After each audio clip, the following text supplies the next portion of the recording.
72 বছৰীয়াৰ এগৰাকী আইতাই জন্ম দিলে এটি পুত্ৰ সন্তান।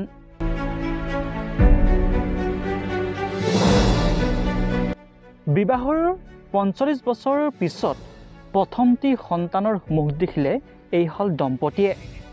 এই খবৰটো শুনি চাগে আপুনিও আচৰিত হৈছে। আচৰিত নহ'বনো কিয়? অসম্ভৱ যেন লগাৰ এই খবৰটো সম্পূৰ্ণৰূপে সত্য খবৰ।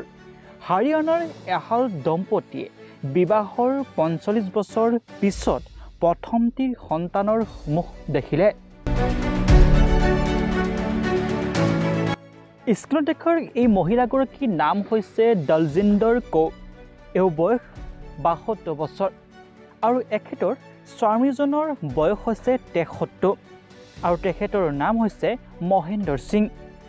৪৫ বছৰ পূৰ্বে তেওঁলোক বিবাহপাশত আবদ্ধ হৈছিল, কিন্তু দুৰ্ভাগ্যবশতঃ তেওঁলোকৰ কোনো সন্তান জন্ম হোৱা নাছিল।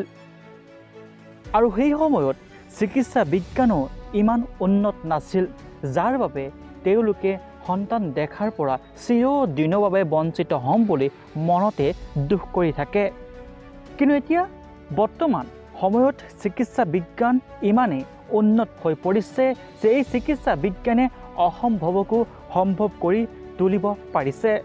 চিকিৎসা বিজ্ঞানৰ সহায় লৈ বিভিন্ন ধৰণৰ পদ্ধতি অৱলম্বন কৰি এতিয়া এই বয়সতো মাতৃত্ব সুখ পাইছে এইগৰাকী ৭২ বছৰীয়া আইতাই। বৰ্তমান যুগত চিকিৎসা বিজ্ঞান বহু ওপৰত।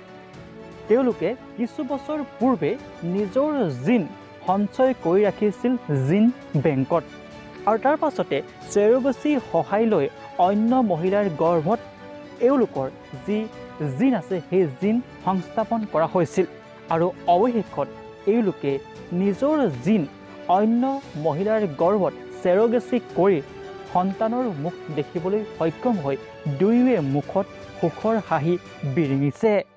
সঁচাকৈ চিকিৎসা বিজ্ঞানৰ এয়াই হৈছে চমৎকাৰ।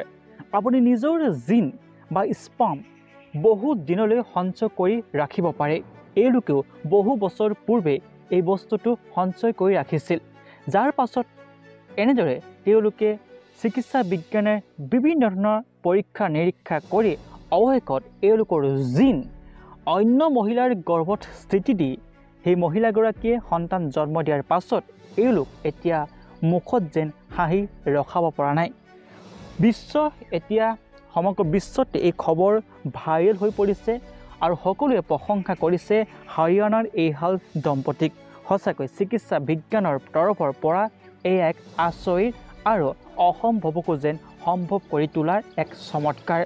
এই ভিডিঅ'টো সকলোলৈকে আপোনালোকে শ্বেয়াৰ কৰি দিয়ক, আৰু এই সন্দৰ্ভত অধিক জানিবৰ বাবে আপোনালোকে ইউটিউব নাইবা গুগলত চাৰ্চ কৰি জানিব পাৰে। বৰ্তমান সময়ত অসম্ভৱ বোলা বস্তু একোৱেই নাই। চিকিৎসা বিজ্ঞান যথেষ্ট উন্নত হৈ গৈ আছে আৰু ভৱিষ্যতলৈও হয়তো বহুত বেছি উন্নত হৈ গৈ থাকিব।